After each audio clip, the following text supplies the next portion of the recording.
hafalkan kitab Muwatta'nya.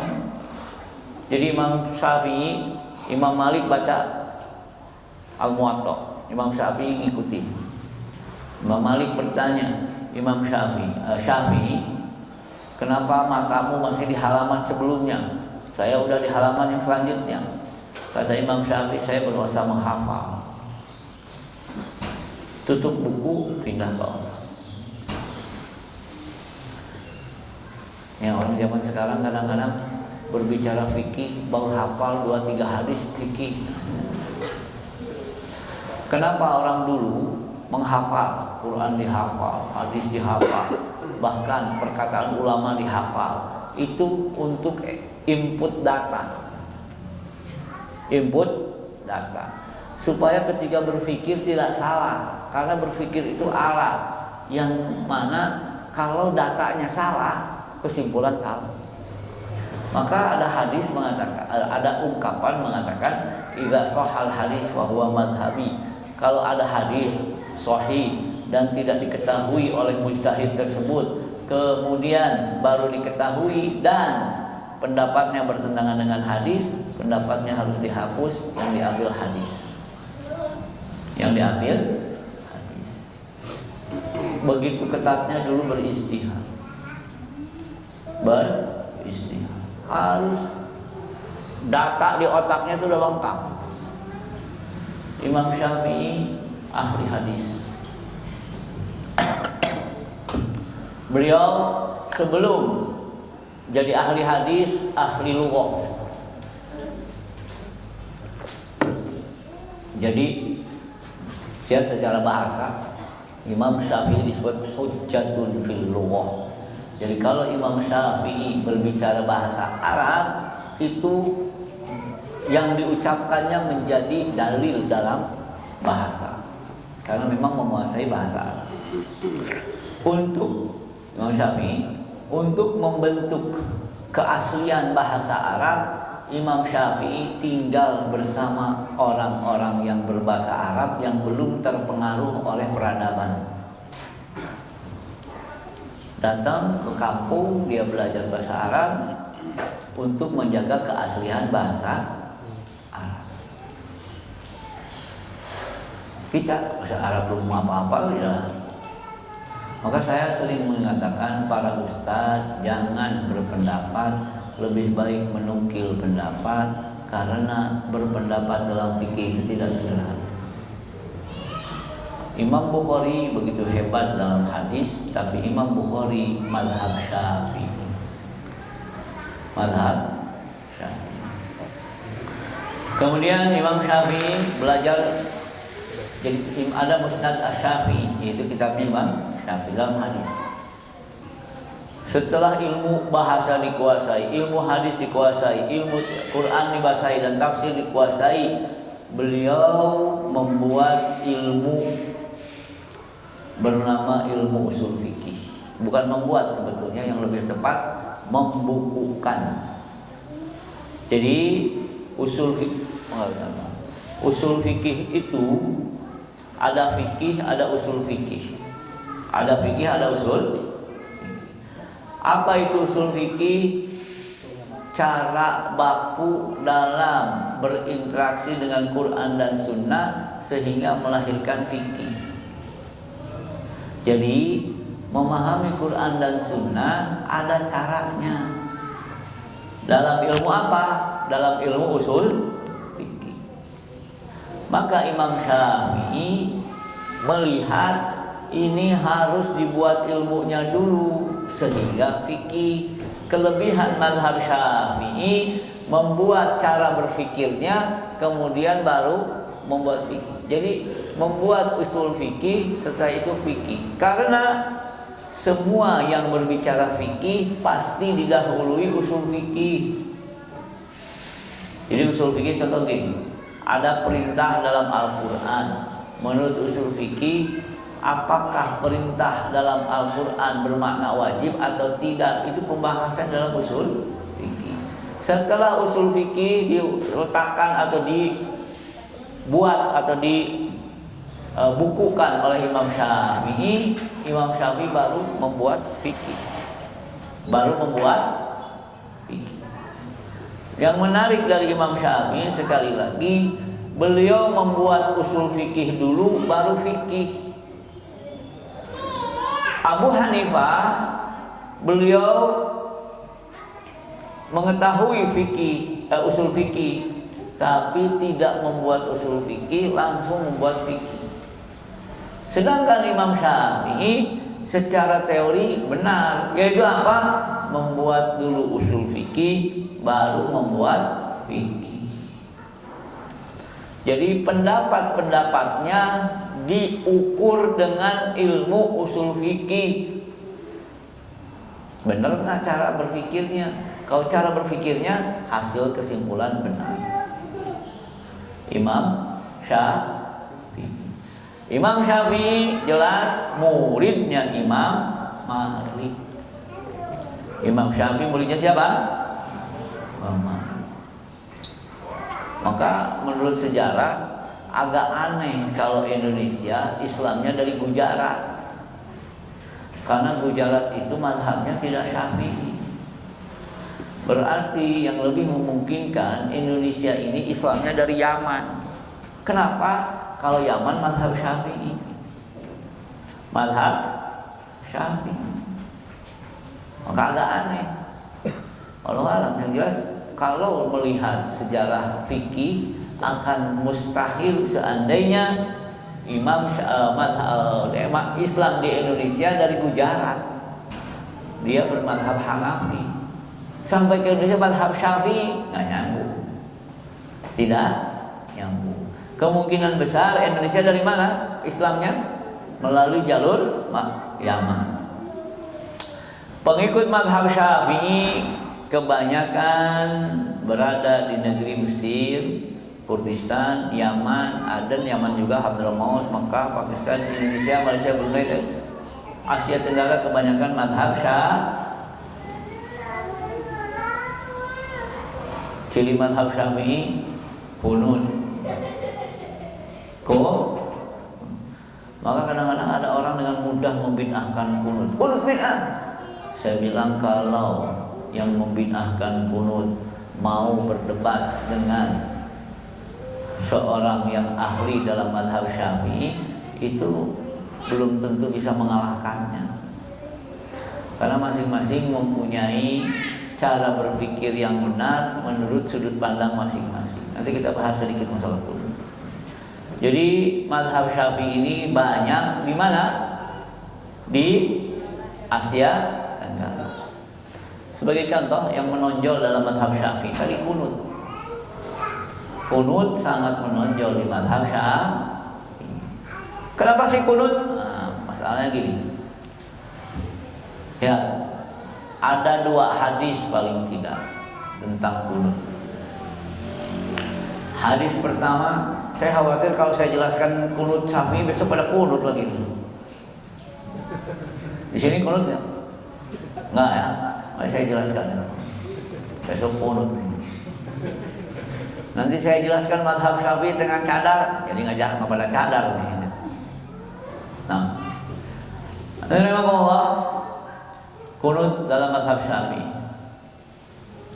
Ada hadis menyebutkan bahwa Rasulullah kunut sampai meninggal. Dalam kitab Al-Hawi Al-Kabir di madhab Syafi'i ada. Rasulullah kunut sampai meninggal. Berarti ada nggak kunut kalau berdasarkan hadis ini? Ada, karena Rasulullah kunut sampai meninggal. Tapi yang jadi masalah, kenapa Imam Syafi'i kunutnya sumuh saja? Zuhur enggak? Karena dulu Rasulullah pernah kunut itu 5 waktu sholat. Subuh, zuhur, asar, maghrib, isya, semua kunut. Maka ada riwayat Rasulullah kunut sampai meninggal, satu. Yang kedua, Rasulullah berhenti kunut sebelum meninggal. Berdasarkan hadis kedua berarti tidak ada kunut. Berarti tidak ada. Kok beda riwayat? Karena memang ada riwayat yang berbeda. Riwayat yang berbeda. Nah, sekarang masalahnya bagaimana apakah kunut ada atau tidak. Satu mengatakan sampai meninggal, satu mengatakan sebelum meninggal sudah berhenti. Gimana? Oh, hadis kan ada yang kontradiktif juga. Satu bilang sebelum meninggal sudah berhenti kunut, satu mengatakan sampai meninggal. Yang mengatakan sampai meninggal berarti harus ada kunut sampai sekarang. Yang mengatakan berhenti sebelum meninggal berarti tidak ada kunut sampai sekarang. Imam Syafi'i punya cara. Kalau mazhab Syafi'i, lihat, ketika ada hadis yang kontradiktif kayak tadi, kunut dan tidak kunut, sampai meninggal, sebelum meninggal sudah selesai, mazhab Syafi'i langkah pertama digabung. Langkah pertama apa? Digabung, disebut al-jamu. Mazhab Syafi'i. Bagaimana menggabungkan dua hadis yang berbeda ini? Yang satu kunut sampai meninggal, yang satu sebelum meninggal berhenti kunut. Lihat pendekatan Imam Syafi'i. Lihat pendekatannya. Gabungan dari dua hadis, Rasulullah berhenti kunut dari zuhur, asar, maghrib, isya, dan hanya kunut di satu sholat, yaitu sholat subuh. Berarti masih ada sholat kunut subuh. Pertanyaannya, mana yang lebih baik? Menggabungkan hadis dan mengamalkan kedua-duanya, atau membuang salah satu hadis dan mengambil hadis yang mengatakan Rasulullah berhenti kunut sampai meninggal, sebelum meninggal? Mending mengamalkan dua hadis atau menggabungkan dua hadis? Mending mengamalkan dua hadis dengan menggabungkannya, atau membuang satu hadis dan mengamalkan satu? Mending mana? Dua-duanya diamalkan atau satu saja? Dua-duanya? Takut jawab dua-duanya. Kenapa? Besok dotong. Kalau begitu, apakah salah mazhab Syafi'i mengatakan ada kunut subuh? Salah nggak? Tidak. Kenapa? Ada perbedaan cara berpikir. Yang satu menggabungkan dua hadis, yaitu mazhab Syafi'i. Yang satu mencari mana yang lebih kuat. Akhirnya yang lebih kuat, Rasulullah sebelum meninggal sudah berhenti kunut, maka Rasulullah tidak disimpulkan tidak ada kunut. Sekali lagi, mending menggabungkan hadis atau membuang hadis, mengamalkan satu hadis? Mending menggabungkan atau mengamalkan salah satu hadis? Menggabungkan kan? Dua-duanya. Berarti kunut atau tidak? Nah, ini masalah. Allahumma hadina fiman hadait wa afina fiman wa tawallana fiman. Nah, memang Allah bagaimana bersikap dalam hal seperti itu? Nah, Imam Ahmad bin Hambal mengatakan yang jelas kalau memilih pendapat dalam situasi tertentu, tentukan maslahatnya, yaitu apa? Satukan hati. Berarti bagi yang berpendapat kunut sunnah muakkadah seperti mazhab Syafi'i, dalam situasi masjid yang tidak ada jamaahnya, tidak kunut semuanya, jangan kunut. Supaya apa? Agar perasaan hati jamaah tidak terlukai, satu sama lain saling menghargai. Ya sudah, nggak usah kunut, menjaga jamaah. Tapi sebaliknya, kalau imamnya kunut, kitanya tidak, tetap ikut Allahumma, walaupun angkat tangan saja. Karena Ahmad bin Hambal mengatakan kalau imamnya kunut dan makmum berkeyakinan tidak ada kunut, angkat tangan saja, supaya tidak menimbulkan keributan. Kenapa? Menyatukan hati lebih penting daripada sekedar mengambil pendapat. Menyatukan hati lebih penting. Kalau misalkan di sini nggak ada masalah, kenapa? Karena masyarakatnya nggak ada yang kunut, ya sudah, nggak usah kunut. Kalau masyarakatnya heterogen, ada yang kunut, ada yang tidak, harus bijak. Kadang kunut, kadang tidak. Nah, mazhab Syafi'i banyak Di antara ciri madhab Syafi'i itu mengucapkan niat dalam sholat. Sebetulnya ini yang harus Pak difahami, niat itu dalam hati, dan madhab Syafi'i pun niat dalam hati. Karena yang namanya niat itu nawaitu usolli fardhu, itu bukan niat, persiapan niat. Kapan niatnya? Allahu Akbar. Itu niat diberbarengan sambil Allahu Akbar, sambil mengucap niat dalam hati. Makanya nih, misalkan madhab Syafi'i begini, A'udzubillahi minasyaitonirrajim. Kenapa a'udzubillahi minasyaitonirrajim? Karena ketika kita sholat langsung digoda setan. Langsung digoda setan. Kemudian membaca nawaitu usolli fardhu dhuhri arba'a raka'atin mustaqbilal qiblati adaan.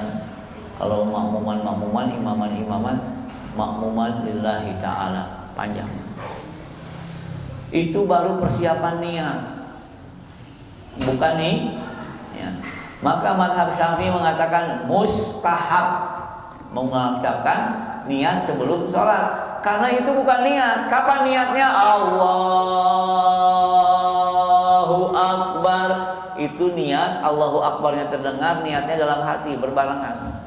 Perlu latihan memang. Jadi kalau ada imam, lihat imamnya begini, Allahu Akbar, itu madhabnya bukan madhab Syafi'i. Tapi kalau imamnya gini, Allahu Akbar, itu madhab Syafi'i. Kenapa? Karena niatnya panjang dibarengin.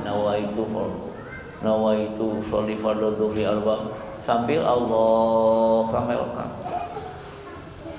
Tapi jangan salah, ada panjang pendek jangan salah. Misalkan gini, Allahu Akbar, nggak boleh, karena dia bertanya apakah Allah Maha Besar, jadi salah. Kan A itu bertanya, harusnya begini, Allahu Akbar, nah, boleh. Jadi kalau imamnya Allah, Syafi'i ini madhab Syafi'i, jadi tidak ada masalah. Ada yang mengatakan talafud bid'ah, bid'ah sebelah mana? Ya, sebelum misalkan ini, sebelum Allahu Akbar minum, Allahu Akbar, boleh nggak? Boleh nggak? Kalau begitu masa nawaitu usolli nggak boleh, minum aja boleh? Kan judulnya madhab Syafi'i, saya khawatir besok jadi pada madhab Syafi'i semua. Karena madhab itu kalau dibahas dengan detil itu benar menurut sudut pandangnya masing-masing. Itu madhab itu. Nah, jadi saya tidak nawaitu usolli, tidak masalah. Yang jelas tidak boleh menyalahkan, karena madhab Syafi'i juga punya dalil. Contoh, kan niat dalam hati, enggak ada niat nggak dalam hati. Niat ada yang nggak dalam hati. Contoh, ketika umroh, niat itu diteriakan, Allah labbaik Allahumma umratan, itu niat. Kalau haji, labbaik Allahumma hajjan, itu niat. Kata madhab Syafi'i, umroh aja boleh pakai suara, niatnya apalagi yang bukan apalagi, berarti yang lain juga boleh.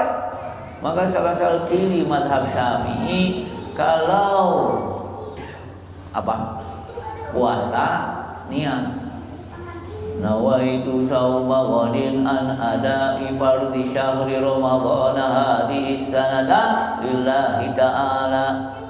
Kok ya kan niat boleh orang haji aja dikeraskan niatnya, berarti boleh dong menurut madhab Syafi'i. Maka jangan heran madhab Syafi'i. Di antara yang menonjol di madhab Syafi'i adalah apa? Niat dengan bersuara.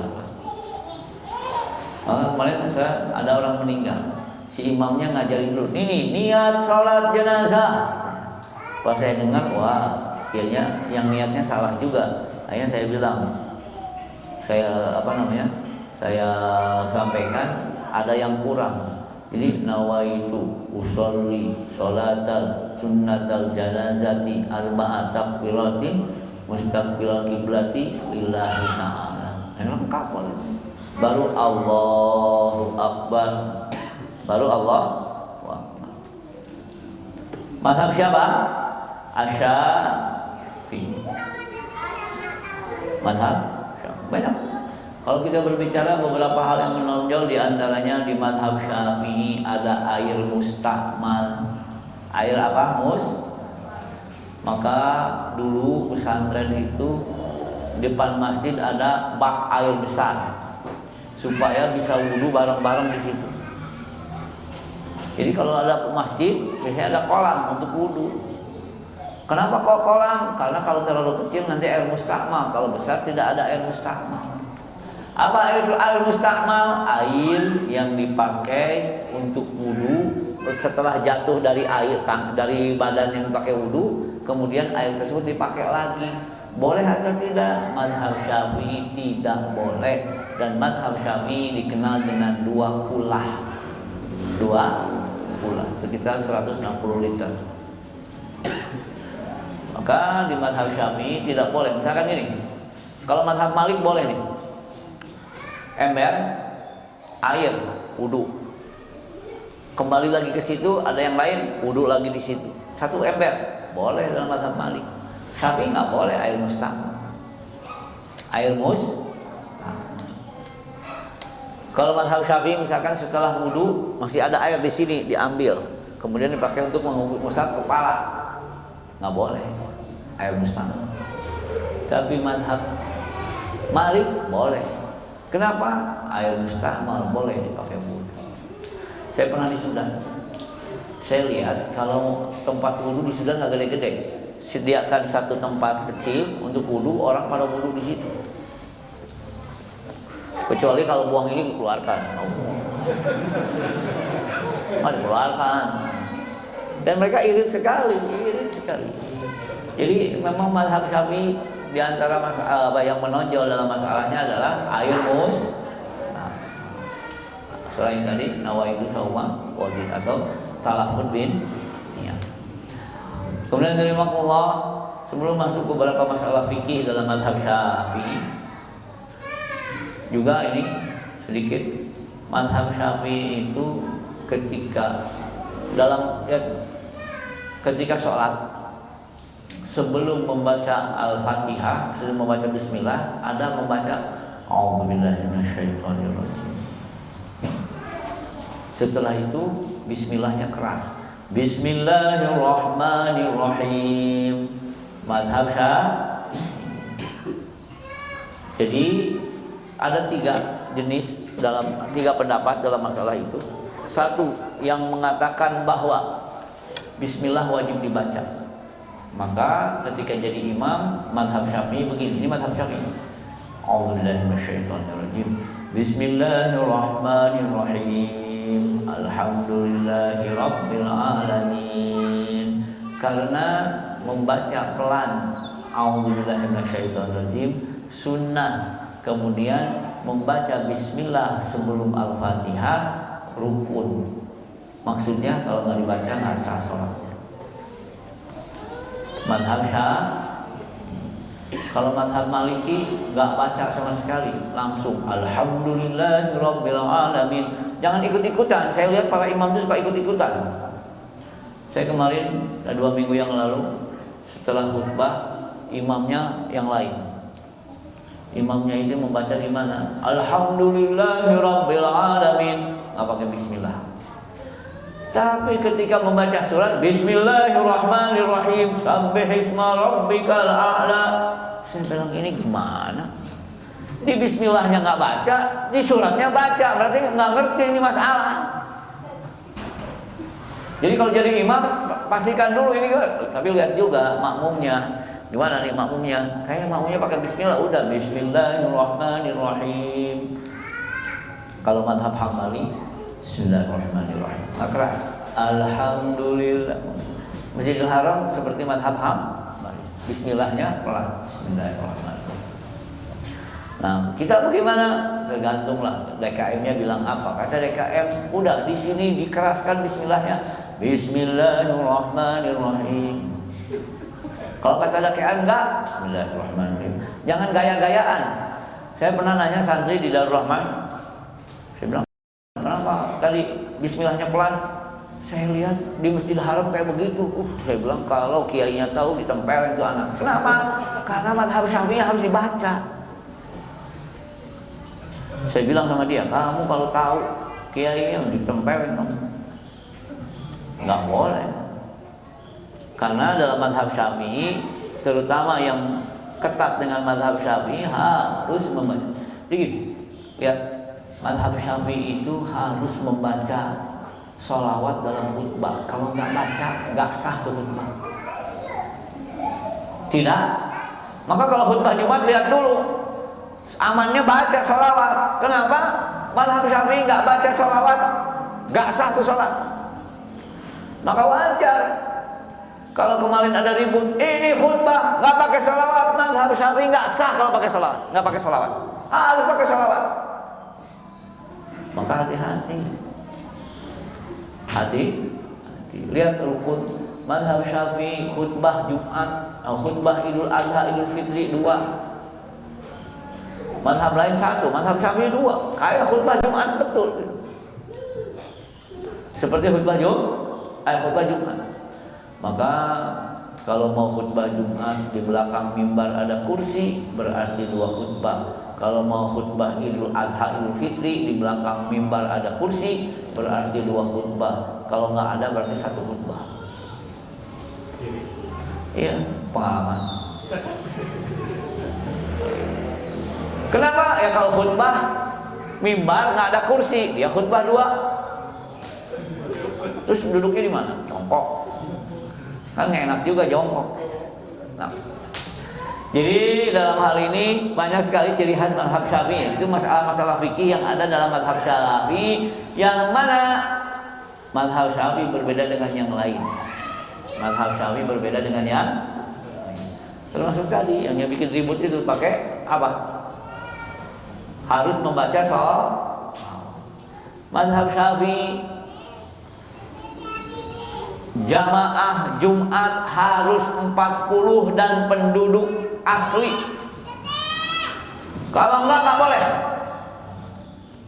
Mazhab Hanafi cuma 3, mazhab Syafi'i 13, mazhab Malik 13. Mazhab Syafi'i harus 40. Saya mengadakan sholat Jumat di kampung di Cibatu sana. Menurut penduduk situ belum sampai 40, nggak ada yang mau datang. Akhirnya ngekspor dari santri diambil. Udah ramai, sekarang udah lumayan, udah pada mau. Sebelumnya nggak ada yang mau itu. Kiainya nggak mau, ajangannya nggak mau. Aduh, saya bilang nih, sudah lama-lama. Kenapa syaratnya harus 40 memang? Dan subhanallah, dan di mazhab Syafi'i 1 desa nggak boleh 2 masjid. Sekarang desanya luas, ada syarat mendirikan masjid itu.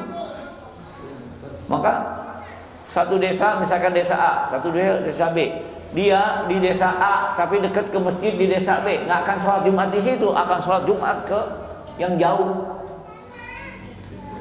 Iya, masjid yang jauh. Kenapa? Selama 1 desa. Sekarang kan kadang-kadang desanya, kalau di Garut nih, nggak apa-apa saya kasih contoh di Garut. Ada desa Keresek, ada desa emang aneh, Keresek dengan desa sebentar, Wanakerta. Si kiai ini gak akan sholat di desa yang Wanakerta tadi, walaupun jaraknya cuma berapa meter, tapi dia akan sholat di masjid yang 1 desa dengan dia walaupun jauh. Saya bilang, oh kenapa? Karena memang dalam buku mazhab Syafi'i ada harus 1 desa. Sedangkan desa zaman sekarang dengan zaman dulu beda. Bahasa Arabnya Korea, bahasa Indonesia desa. Desa itu di Indonesia sekarang pemerintahan kan, pemerintahan desa. Akhirnya ajangan kiai ini nggak mau sholat yang di tempat situ, karena menganggap ini beda desa, nggak boleh, harus satu desa. Akhirnya walaupun jauh sholat di keringan. Nah, dan memang mazhab Syafi'i sholat tarawihnya 20 rakaat. Nah, kembali mazhab Syafi'i punya sumber hukum yang berbeda dengan, bukan sumber hukum yang berbeda. Mazhab Syafi'i punya sumber hukum hanya 6. Quran Sunnah jelas, semua mazhab sepakat Quran Sunnah. Ijma jelas, ijma itu kesepakatan ulama. Kias itu menyamakan hukum karena ilat. Nanti saya kasih contoh. Istishab dan urf hanya 6 di mazhab Syafi'i. Mazhab Malik 12, mazhab Hambali 11, mazhab Hanafi 8, mazhab Syafi'i cuma 6. Oh, dikit banget memang. Tapi mazhab Syafi'i memperbanyak dalam masalah kias. Apa tuh kias? Contoh. Dalam Al-Quran ada kalimat beras nggak? Tidak ada. Yang ada apa dalam Al-Quran? Gandum. Kalau begitu, apakah panen beras wajib zakat nggak? Panen beras wajib zakat nggak? Bukan panen beras, nggak ada panen beras. Panen gabah wajib zakat nggak? Kan tidak ada Qurannya. Melalui mekanisme kias.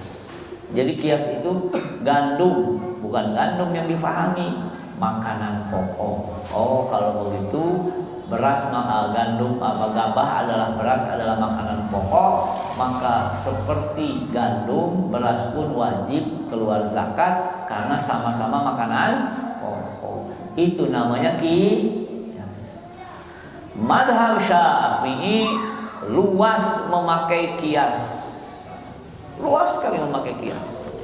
Saya kasih contoh luas memakai kias dalam mazhab Syafi'i.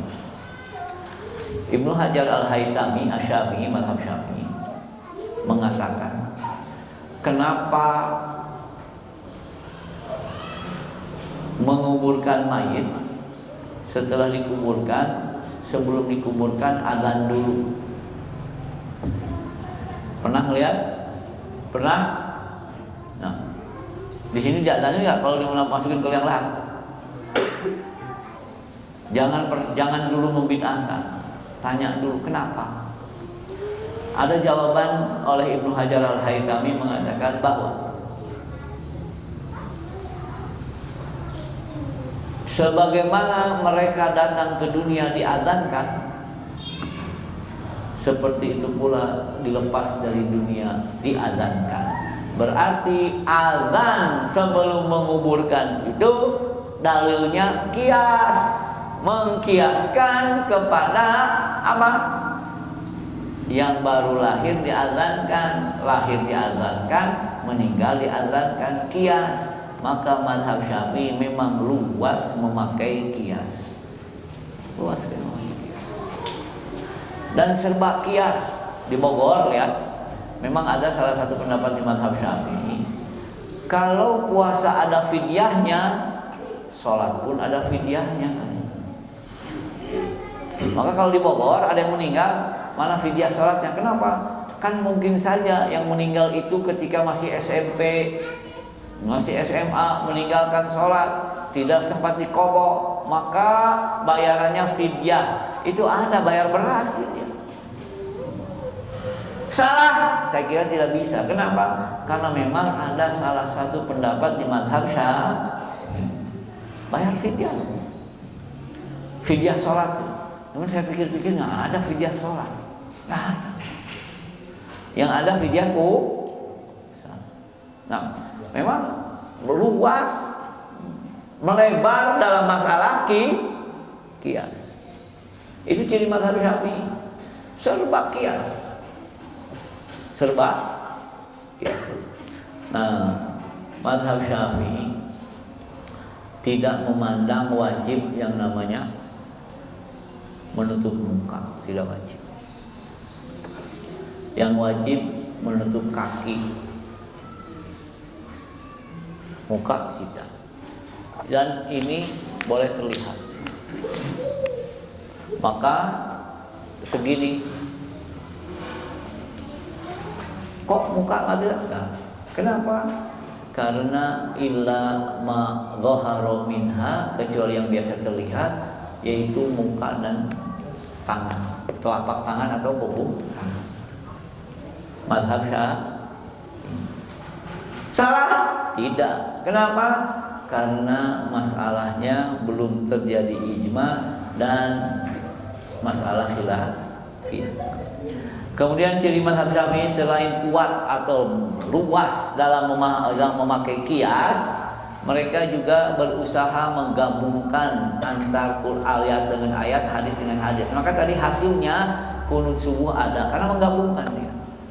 Tidak apa? Tidak mentarjih atau tidak mencari mana yang lebih kuat. Lihat mazhab Syafi'i. Lihat mazhab Syafi'i menilai hadis cukup dengan sanad saja.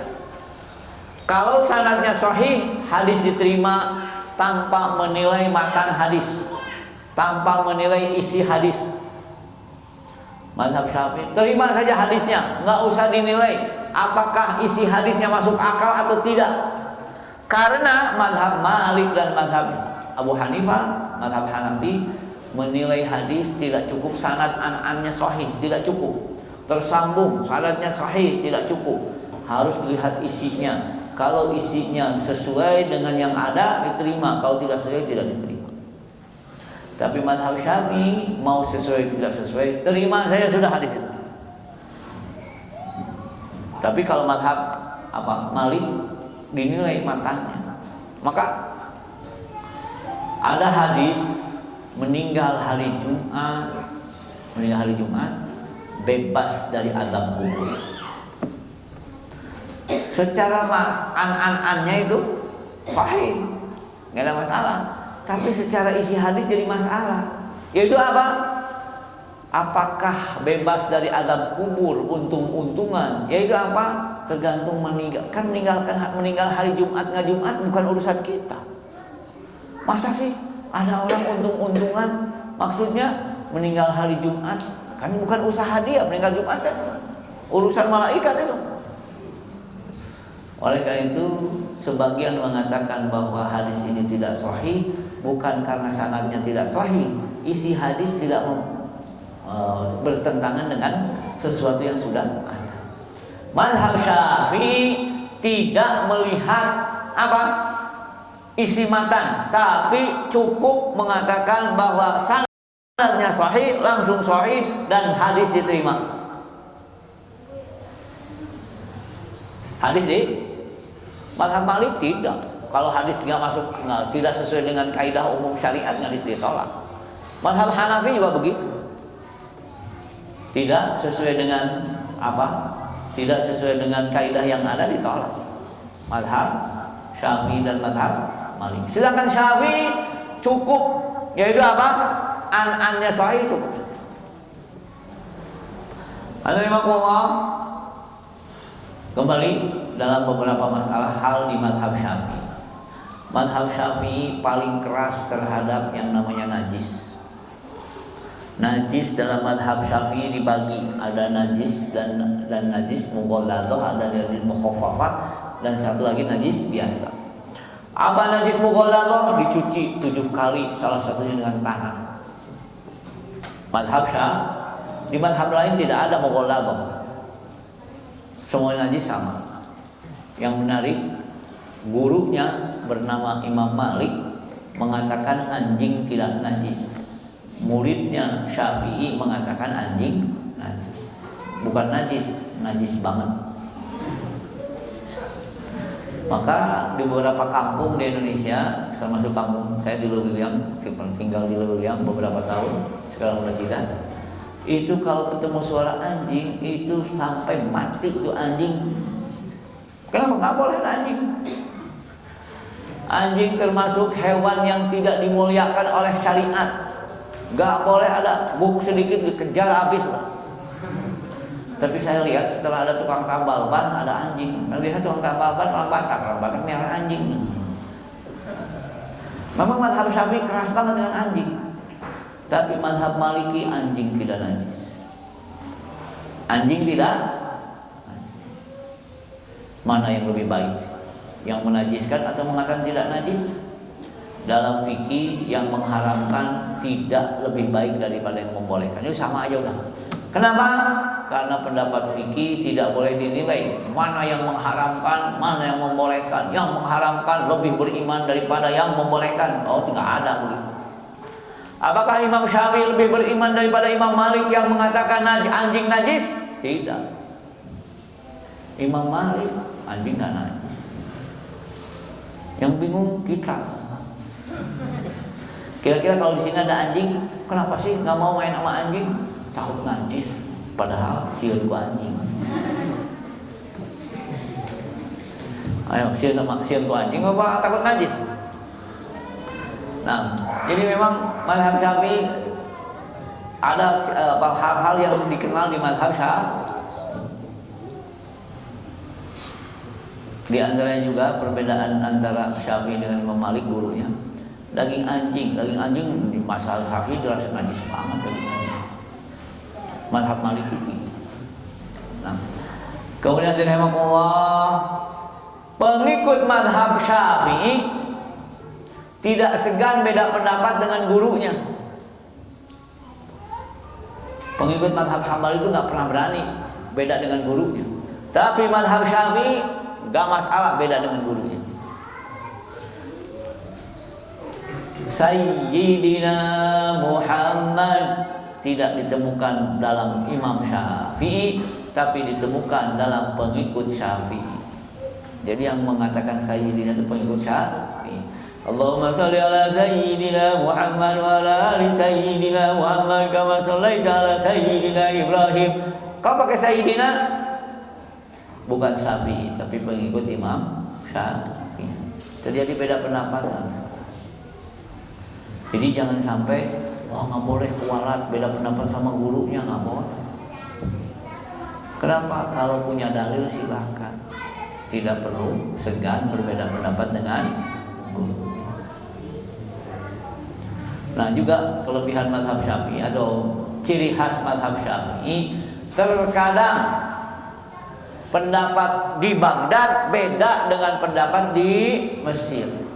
Maka mazhab Syafi'i sering dikenal. Ini pendapat lama Syafi'i, ini pendapat baru Syafi'i. Pendapat lama ketika di Baghdad, pendapat baru ketika di Mesir. Dan beliau meninggal di Mesir. Kenapa kok berbeda? Karena menemukan dalil yang baru sehingga pendapatnya berbeda di Baghdad dan di Mesir. Dalam muamalah mazhab Syafi'i punya kaidah, selama najis tidak boleh diperjualbelikan dalam muamalah.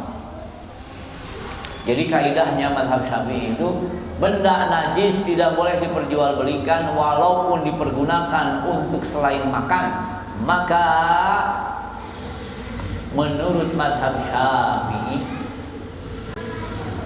jual beli kotoran ayam untuk pupuk haram. Karena kotoran ayam najis. Ada yang pernah beli pupuk untuk tanaman? Tanya dulu, kotoran ayam, kotoran kambing. Mazhab Syafi'i najis, nggak boleh. Ada orang Bali nanya sama saya, Ustaz, kami di Bali kalau ada hewan mati, sapi mati, nggak bisa dijual. Terus gimana? Kadang-kadang ada yang nawar. Untuk apa? Untuk dijadikan pupuk katanya. Loh, ya mazhab Syafi'i nggak boleh. Selama bangkai najis nggak boleh dimakan. Jelas nggak boleh dimakan, nggak boleh dijual. Bagaimana menurut yang lain? Mazhab yang lain mengatakan, mazhab siapa? Malik misalkan. Kan kalau mazhab Malik ini, hewan dimakan dagingnya tidak najis kotoran dan kencingnya. Maka ayam kotorannya tidak najis, yang disebut tai kotok itu. Kotoran kambing tidak najis. Kenapa? Kambingnya dimakan, ayamnya dimakan, kotornya. Berarti jual belinya halal menurut mazhab Malik. Halal. Kalau mazhab Hanafi bukan. Ukuran boleh tidak boleh bukan najis. manfaat atau tidak? Kalau manfaat boleh, maka kotoran apapun boleh diperjualbelikan di mazhab Hanafi karena manfaat. Oh, beda kaidah. Coba mau ada mengatakan pokoknya kita harus bermazhab Syafi'i, nggak boleh beli pupuk itu, nggak boleh udah. Maka saya lihat di puncak itu, puncak di Bogor, puncak. Ini kalau lewat kebun sayuran itu bau kandang ayam, mereka pakai pupuk ayam semua, kotoran ayam. Beli pasti beli, nggak mau orang punya kandang. Terus haram atau tidak? Mazhab Syafi'i haram. Barter itu jual beli juga sama. Juga yang menonjol di mazhab Syafi'i masalah menyentuh perempuan. Itu mazhab Syafi'i menyentuh perempuan batal sudah. Sengaja nggak sengaja. Suami istri, kalau nggak suami istri lebih batal lagi itu. Seorang suami misalkan sudah wudu, mundur, kena istrinya kulit dengan kulit, batal mazhab Syafi'i. Batal. Hanya sekedar sentuh, batal sudah. Noel, batal. Tahu Noel? Batal. Sengaja nggak sengaja, batal. Tapi yang lain tidak. Jadi antara yang kebingungan nanti mazhab Syafi'i kalau tawaf. Tawaf itu baik disentuh atau kesentuh batal. Ternyata susah. Nah, itu mazhab Syafi'i. Nah, ada yang beda juga mazhab Syafi'i di Indonesia, mazhab Syafi'i di luar. Kalau di Indonesia mazhab Syafi'i itu apa? Pakai mukena. Maka jangan coba-coba di masyarakat NU sholat sampai mukena, bisa diribut. Sedangkan yang lain kan cukup menutup aurat. Kalau jilbabnya sudah syar'i dan boleh dipakai sholat, ngapain dipakai mukena lagi? Tapi di Indonesia yang namanya mazhab Syafi'i harus pakai mukena. Harus pakai mukena. Kita terkenal di mazhab Syafi'i, di Indonesia banyak mazhab Syafi'i. Di antara Syafi'inatun Najat jelas. Takrib, kemudian yang namanya Fathul Mu'in. Itu ada tingkat-tingkatannya. Ada Syarh Al-Hadam bin Nawawi, ada kitab namanya Al-Hawil Kabir di dalam mazhab Syafi'i. Oleh karena itu hadirin, nah budaya pesantren tidak mengambil hukum kecuali melalui mujtahid atau melalui kitab. Jadi tidak langsung ke Quran dan Sunnah. Mazhab Syafi'i nggak langsung ke Quran dan Sunnah. Menurut Imam Mazhab apa? Tidak langsung ke Quran dan Sunnah. Sedangkan zaman sekarang kadang-kadang langsung kembali kepada Quran dan Sunnah, padahal tidak sesederhana itu. Ini saya kira sekedar mengenalkan tentang mazhab Syafi'i. Mazhab Syafi'i. Mazhab Syafi'i nggak begini. Allahu Akbar, yang lembut kena ini, yang ini sejajar. Allahu Akbar. Dan dalam mazhab Syafi'i dibolehkan. Kenapa? Hati sebelah kanan untuk lebih khusyuk dipegang. Jadi jangan disalahkan. Mazhab Syafi'i tidak begini. Antara dada dan pusat. Mazhab Syafi'i. Jadi kadang-kadang mazhab Syafi'i ini ketahuan. Apalagi kalau takbir kali Allahu Akbar. Bahkan sebagian kiai, sebagian ajengan tidak satu kali Allahu Akbar. Kenapa? Karena kalau hatinya belum nyatu, belum mulai sholat. Ada orang Allah nggak jadi, Allah nggak jadi, ditegur dan ditegur. Kenapa berkali-kali? Masalahnya saya untuk nyatukan hati nggak bisa satu kali. Kalau Anda satu kali silahkan, tapi saya nggak bisa. Saya harus Allahu Akbar, sudah langsung sholat. Ternyata yang nanyanya nggak pernah nyatukan hati. Allahu Akbar ngalamun, kumaha eta. Alah hujan kumaha banjir teh nya euy. Bang ini mau perpulangan. Assalamualaikum. Geus anggusan deui. Jadi memang tidak sederhana tolong dalam hal ini pahami pendapat orang lain. Pahami pendapat orang lain. Kalau seandainya terjadi beda pendapat dan tidak bisa disatukan, ya sudah kita toleransi saja. Kita toleransi. Saya kira mendingan bertanya saja supaya bisa lebih luas lagi masalah ini. Silakan kalau ada pertanyaan, mudah-mudahan bisa dijawab. Harapannya memahami, mau bertanya mau izin. Harapannya memahami mazhab Syafi'i dan jangan mudah menyalahkan. Oh, mazhab Syafi'i salah, belum tentu. Sugan nih mau nanya. Ada pertanyaan?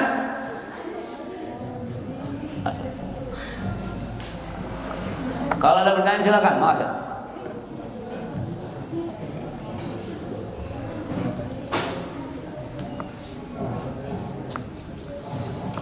Bismillahirrahmanirrahim. Assalamualaikum warahmatullahi wabarakatuh. Waalaikumsalam. Kebetulan kan kalau di masjid yang dekat rumah saya tuh imamnya gantian.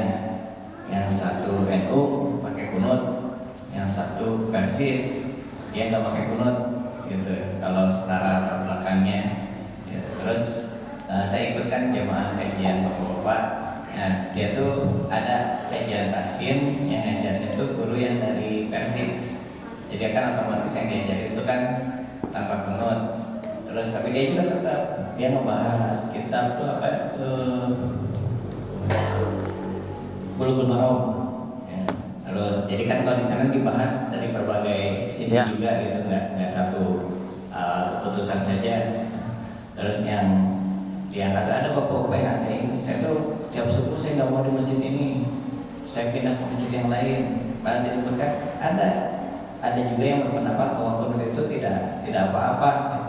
Tapi dia tanya ini, soalnya ini Pak, yang kunut yang dibaca sama Rasulullah itu bukannya seperti biasanya Allahumma ini kayak gitu. Jadi apa? Kalau yang benar itu kunut yang dibaca oleh Rasulullah itu seperti apa? Itu aja sih yang mau tahu karena katanya bukannya seperti dibaca oleh Imam. Nah, pertama Ibnu Taimiyah, Hujatul Islam Ibnu Taimiyah mengatakan begini. Jangan sampai masyarakat yang heterogen memaksakan satu pendapat. Jangan sampai. Karena memaksakan pendapat kuat itu akan membuat yang berbeda pendapat kesal. Beliau menganjurkan kadang yang ini, kadang yang ini. Jadi kalau masjidnya heterogen, ada Persis, ada NU, ya bikin kesepakatan berapa hari kunut, berapa hari tidak. Sebetulnya itu sudah benar ya. Dan itu dikatakan oleh Ibnu Taimiyah. Yang lebih penting itu hati kita bersatu, menjaga kesatuan. Itu lebih penting daripada kunut gak kunut. Terus bagaimana kunut Rasulullah? Jawabannya begini. Apakah tidak sunnah sama dengan tidak boleh? Kan Rasulullah tidak membaca. Masalahnya emang kalau nggak dibaca Rasul nggak boleh. Suatu mengatakan tidak dibaca Rasul tidak boleh, silakan dengan pendapatnya. Tapi khususon dalam mazhab Syafi'i sendiri yang tidak dilakukan Rasul belum tentu tidak boleh. Jadi secara kaidah dasar sudah berbeda. Yang satu mengatakan pokoknya Rasul tidak melakukan, tidak boleh. Yang kedua emang tidak selamanya Rasul, emang selamanya kalau tidak dilakukan haram. Kadang tidak dilakukan Rasul dan boleh. Berarti yang namanya doa boleh-boleh saja. Jadi sebenarnya nggak masalah. Yang jadi masalah tadi yakin salah karena beda pendapat, kemudian tidak mau saling imam dan makmum. Mazhab Hambali itu mengatakan kunut itu makruh, tapi kalau imamnya kunut ikut angkat tangan. Abu Yusuf mengatakan kunut itu bid'ah, tapi kalau imamnya kunut ikut angkat tangan. Jadi nggak ada alasan. kan salah. Sama, yang namanya beda pendapat itu, lawan bicaranya yang beda pendapat dianggap salah. Kalau nggak dianggap salah, tapi ada space, yaitu apa? Pendapat saya benar tapi mungkin salah, pendapat selain saya salah tapi mungkin benar, mungkin salahnya itu menjadi toleran. Kita yakin saya yakin pendapat saya benar, tapi menghargai pendapat orang boleh. Jangan sampai pokoknya pendapat saya benar, yang lain salah, saya tidak boleh bergaul dengan orang ini. Wah, itu parah lagi. Jadi tidak seperti itu. Lihat ya. Jadi walaupun memang sikohnya tidak dari sikoh Rasulullah, akan tetapi dibolehkan karena yang namanya doa boleh-boleh saja dengan doa apapun. Kalau doa itu harus hadis sahih, akan kesulitan kita. Seorang akhwat ingin mendapatkan suami yang hafid, coba cari hadis sahihnya. Hadis sahih doa tentang mendapatkan suami yang hafid Quran. Ada nggak kira-kira dalam hadis? Ya nggak ada. Terus nggak bisa dong berdoa? Boleh. Mau pakai bahasa Sunda juga boleh. Allahumma, terserah lah. Gitu kan? Jadi sebenarnya sikapnya yang tidak tepat. Akhwat, ada yang bertanya soal? Bismillahirrahmanirrahim. Beberapa waktu lalu sempat viral ketika ada seorang muslimah yang memelihara anjing. Nah, mungkin kita kesulitan ya, siapa tahu beliau itu bermadzhabkan Maliki. Tetapi apakah ada masalah di dalam memeliharanya atau tidak? Terima kasih. Jazakillah. Melihara anjing itu dibolehkan dalam syariat dengan tujuan berburu dan jaga ternak atau jaga perkebunan, boleh. Yang haram anjing dipelihara untuk sebagai kayak anjing packing dipiara gitu. Gimana anjing packing mau ngejaga ternak? Dia ngegonggong aja kecentet. Tinggal ditajong, ditalapung, apung. Jadi anjing yang jadi hiasan haram. Jadi anjing untuk dipakai sebagai narkoba, pendeteksi narkoba boleh. Makanya yang menarik dalam mazhab Malik, apa yang membuat anjing najis? Kenapa? Ya, anjing itu boleh dipelihara untuk berburu. Ketika anjing berburu, katakanlah mendapatkan kelinci, kemudian gigitannya itu nggak najis, berarti nggak najis dong anjing, gigitannya nggak najis. Masuk akal? Jadi yang diharamkan itu apa? Yang anjing digunting jadi boneka, gitu. Itu yang haram. Anjing yang haram lagi, anjing jadi hiasan, ketemu kucing lari. Anjing gitu jangan. Jadi gitu kan? Jadi anjing itu boleh dibawa dengan doa. Maka ada hadis mengatakan, malaikat tidak masuk ke tempat yang ada anjingnya. Kalau anjingnya haram nggak masuk tuh malaikat. Kalau anjingnya boleh dipelihara boleh. Masa boleh dipelihara malaikat nggak masuk? Kan nggak masuk akal. Harusnya berarti anjing yang dijadikan hiasan nggak boleh. Anjing yang dijadikan hiasan. Gitu ya? Ada yang lain? Ya silakan.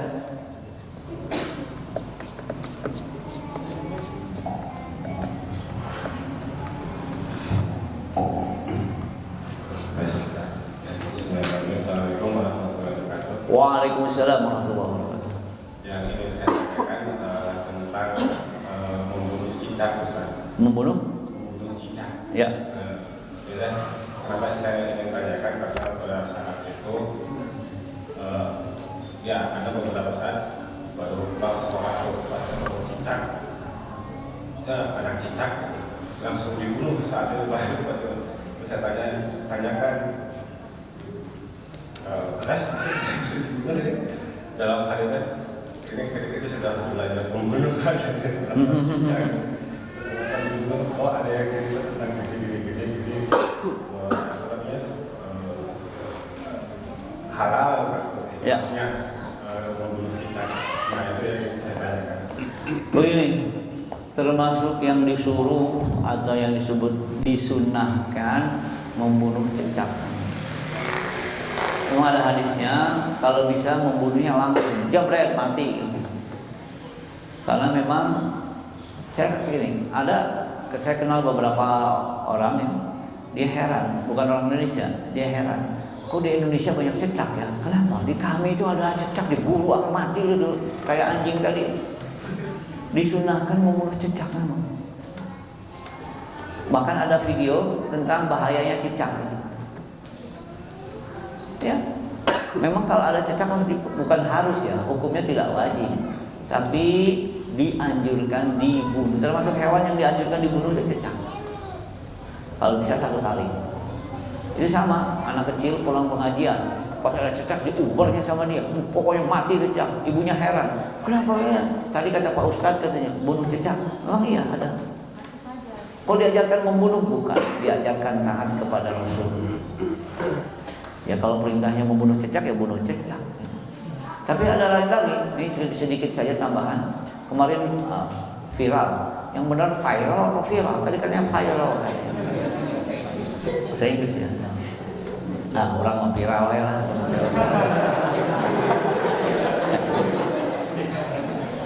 Begini, kemarin rame tentang ular. Ternyata dalam hadis kalau ada ular di rumah jangan dibunuh, dikeluarkan saja. Karena khawatir di dalam hadis sebutkan ada ular yang di rumah ternyata itu jin. Khawatirnya dibunuh ternyata jin yang muslim, biarkan dulu. Kalau udah 3 hari masih di situ juga, balik lagi baik lagi baru boleh dibunuh. Berarti bukan jin. Jadi nggak sembarangan juga hal-hal seperti itu. Nah, yang menarik dalam hal ini, kita ini hidup sudahlah. Kata Rasul bagaimana lakukan. Wah ini melatih pemburu, tidak. Sampai kalau ada lagi sholat, ada kelajengking, jangan sampai tawakal Allah, plek. Ini memang ada hadisnya. Itu memang. Jadi jangan inilah, jangan mengikuti madhab Abu Janda lah, itu madhab Abu Janda. Itu madhab Abu Janda itu. Orang nggak ngerti fikih, orang nggak ngerti hadis, pakai peci, sekali dibuka badannya tato aja isinya. Yang lain, silakan. Mangga yang pegang mic. Silakan. Ingin bertanya kembali ke masalah hukum, lalu apa hukumnya seseorang untuk memilih salah satu mazhab? Karena sebagian kalangan ada orang yang tidak memilih mazhabnya suka-suka aja. Pilih sini, Ya. yang penting baik, sahih. Begini, ini sering ditanyakan. Tadi saya ada juga di slide saya sebetulnya. Apa hukum bermadhab gitu ya? Pertanyaannya, apa itu bermadhab? Bermadhab dalam artian misalkan hanya komitmen dengan satu madhab, silahkan, tapi tidak wajib. Kok tidak wajib? Fas'alu ahla dzikri in kuntum la ta'lamun. Yang disuruh Al-Quran itu bertanya kepada yang ngerti, bukan bertanya Syafi'i, bertanya Hanafi. Siapapun yang ngerti, tanyakan silahkan. Itu bermadhab. Yang kedua, kalau bermadhab itu artinya sebelum ke Quran dan Sunnah melalui ulama dulu, maka wajib. Karena kita kan tidak bisa kepada Quran dan Sunnah langsung, harus melalui ulama. Sudahlah, nggak usah bermadhab, maksudnya langsung Quran dan Sunnah saja. Gimana kita mau langsung Quran dan Sunnah? Kita itu paling tidak bukan kembali kepada Quran dan Sunnah, paling tidak kembali kepada terjemah Quran dan Sunnah. Terjemah kan yang ujung-ujungnya nggak bisa, nggak mungkin. Maka kalau bermadhab itu artinya mengambil fikih melalui para ulama, maka wajib, jangan berpendapat.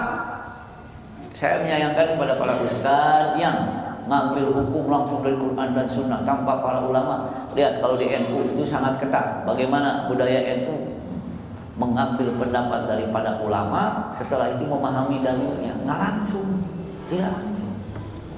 Jadi kalau bermadhab dalam artian komitmen dengan satu madhab, silahkan, tapi tidak wajib. Kalau bermadhab dalam artian kembali pada para ulama dalam berpendapat fikih, justru wajib. Justru tidak boleh langsung kepada Quran dan Sunnah. Maka Nah, ada 3 langkah dalam berfikih. Pertama, bertanya kepada ustaz siapapun dan tanpa bertanya dalilnya, silakan. Awam. Yang kedua, mengetahui dalilnya. Kok begini? Ada dalilnya. Jadi mengikuti dalilnya silakan. Yang ketiga, melihat dalilnya, kemudian mempertimbangkan mana yang lebih kuat. Itu juga boleh. Tapi langkah awal boleh dulu lah sudah. Maka anak kecil misalkan di SD diajarkan dulu sholatnya Syafi'i, silakan. Nanti kalau sudah besar belajar dalilnya, silakan. Sudah besar lagi ternyata yang lebih tepat ini, silakan. Tapi sekali lagi melalui para ulama. Jangan langsung Quran dan Sunnah. Wah, ini bertentangan dengan Quran dan Sunnah. Yang terjadi bukan bertentangan dengan Quran dan Sunnah, yang terjadi berbeda pendapat. Beda pendapat, beda dengan menentang Quran dan Sunnah, beda sekali. Jadi dalam hal itu tanya dulu apa itu bermadhab. Memang dalam madhab ada beberapa kiai atau beberapa ustaz berpendapat, pokoknya kalau madhab Syafi'i nggak boleh kemana-mana, nanti kesulitan sendiri. Paling tidak kalau mau piara bunga yang bagus, beli kotoran kambing nggak boleh. Kenapa? Najis, nggak boleh diperjualbelikan, susah. Jadi tanya dulu apa itu bermadhab. Yang salah adalah langsung pada Quran dan Sunnah dalam menentukan fikih, nggak boleh. Kita yang nggak bisa. Maka tadi saya mengatakan Imam Bukhari itu ahli hadis, ratusan ribu dia hafal hadis. Bukan hadisnya saja, kita kan cuma mantan hadis yang hafal, an-annya nggak hafal. An. Itu Imam Bukhari dibulak-balik emang tahu itu. Nah, Imam Bukhari masih madhab Syafi'i. Imam Bukhari masih apa madhab? Syafi'i. Jadi nggak bisa langsung. Paling tidak kita mengetahui dalil untuk nambah ketenangan bahwa pendapat ini benar. Nah, ada yang lain? Silakan.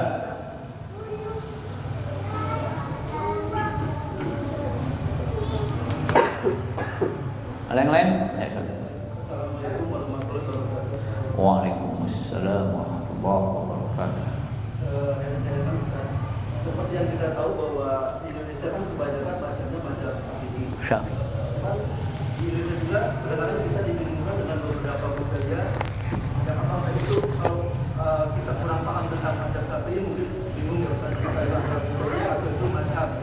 Seperti kita suka ada maulid Nabi, tahlilan, terus tradisi yang tahun baru Muslim yang ada tradisi yang Arab tapi ya tradisi di Jawa gitu. Terus ada tradisi di mana ada sesaji ke laut. Nah, apakah hal-hal itu masih dalam konteks ada hubungan dengan mazhab imam atau itu hanya tradisi? Jika itu ada tradisi, kenapa tidak ada sebagian ulama kita kurang greget untuk menyatakan bahwa itu tradisi dan tidak ada di mazhab atau itu adalah suatu pekerjaan yang tidak boleh. Terima kasih Ustaz. Nah, begini, itu nanti urusannya dengan bid'ah dan tidak bid'ah. Nah, begini, kalau urusannya tahlil dengan tidak, ada yang menarik. Tahlil itu dimungkinkan, dibolehkan di mazhab Hambali tanpa disebut di mazhab Syafi'i. Yang menarik, Saudi bermadhab Hambali membidahkan tahlilan, Syafi'i yang tidak boleh ngomong. Indonesia bermadhab Syafi'i justru tahlilan. Seharusnya yang tahlilan itu Saudi loh, bukan Indonesia. Sedangkan Saudi membidahkan tahlilan. Itu memang permasalahan tersendiri. Jadi tadi pagi dibahas saya kira di Kota Parahyangan. Dalam hal ini untuk memahami hal seperti itu, saya kira tradisi-tradisi seperti itu tidak ada hubungannya dengan mazhab, karena kadang-kadang ada sebuah tradisi atau katakanlah yang dilakukan oleh masyarakat tertentu berdasarkan dalil tertentu, ternyata itu dalilnya tidak cocok dengan Syafi'i, cocoknya dengan Hambali. Seperti yasinan juga sama, di mazhab Hambali itu yasinan. Nah, karena yang jelas mengatakan bacaan Quran sampai kepada yang meninggal walaupun yang membacanya bukan keluarganya, mazhab Hambali. Nah, bagaimana dengan yang lainnya? Misalkan larung laut, kepala kerbau ditembak ke laut, arak-arakan, itu sebetulnya harus ditanya landasannya apa. Karena tidak boleh memvonis bid'ah kecuali sudah bertanya. Jadi tanya dulu kenapa. Kalau tidak bertanya berarti sudah melakukan hal yang tidak sunnah, yaitu tidak bertanya. Karena Rasulullah itu kalau menemukan hal baru dalam ibadah bertanya kenapa, dijawab sama yang ditanya, ditimbang. Kalau sesuai syariat boleh, nggak sesuai nggak boleh. Yang kita kadang salah adalah tidak bertanya sudah memvonis. Salah kita di mana? Tidak bertanya sudah memvonis. Ada yang tahlilan, tanya kenapa tahlilan. Jangan, kan kalau ditanya marah berarti yang tahlilan nggak tahu apa dalil tahlilan. Kalau begitu buka situs, cari di Google dalil tahlilan. Oh kalau begitu difahami kenapa tahlilan, nggak usah ribut. Kalau ditanya ternyata nggak ada dalilnya, ada dalilnya tapi musyrik. Dengan cara apa? Dengan melempar kepala kerbau ke laut, laut jadi tenang. Udah musyrik. Kenapa? Berarti meyakini sesuatu yang di luar apa? Ada manfaat madarat di balik atau di selain Allah Subhanahu wa taala. Yang miskin kita adalah nggak pernah bertanya. Coba, saya kira sama. Yang membid'ahkan tuh nggak pernah nanya juga. Kadang-kadang yang membid'ahkan bikin dalil sendiri. Dalil dibolehkannya tahlilan. Yang bikin siapa? Yang membid'ahkan. Dari kitab Weda, dari kitab apa? Tanya sama yang melakukan. Karena sunnahnya seperti itu. Jadi di Bengkulu ada budaya ngarak hasil panen itu ada, di Jember ada, di Bogor ada. Tanya, kenapa? Kalau jawabannya melanggar hal-hal yang ada dalam akidah, berarti nggak boleh. Yang masalah tidak pernah bertanya. Kemudian juga rahimakumullah dalam hal ini, dalam masalah kok tidak dijelaskan, sebetulnya dijelaskan. Cuman media massa di Indonesia itu nggak mau yang begitu. Yang namanya budaya yang dijelaskan sudah, cuman media massanya yang nggak mau. Kadang-kadang jadi bisnis. Kemarin saya ditanya di Bengkulu, Ustaz di Bengkulu punya apa namanya taubat apa namanya? Pokoknya gitulah.